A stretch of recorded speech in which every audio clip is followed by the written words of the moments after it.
जय श्री कृष्ण दोस्त। अध्याय 2 गीता सार छंद 47।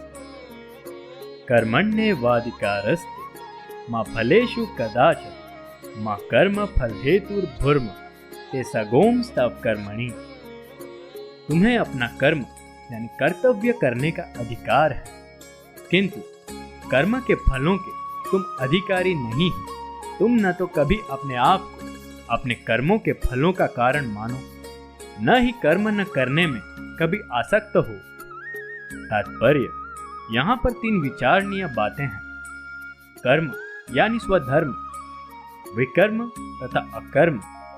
कर्म वे कार्य हैं जिनका आदेश प्रकृति के गुणों के रूप में प्राप्त किया जाता है।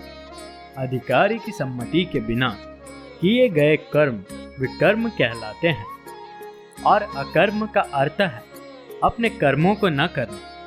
भगवान ने अर्जुन को उपदेश दिया कि वो निष्क्रिय न हो, अपितु फल के प्रति आसक्त हुए बिना अपने कर्म करे।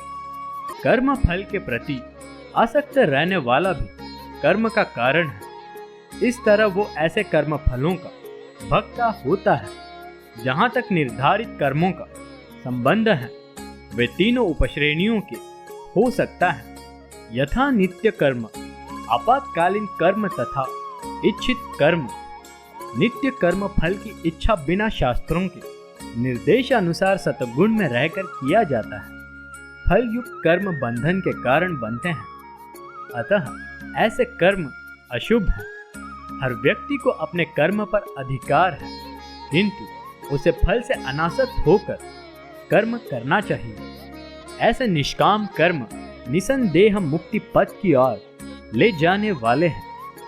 अतएव भगवान ने अर्जुन को फलासक्ति रहित होकर कर्म के रूप में युद्ध करने की आज्ञा दी। उसका युद्ध विमुख होना आसक्ति का दूसरा पहलू है।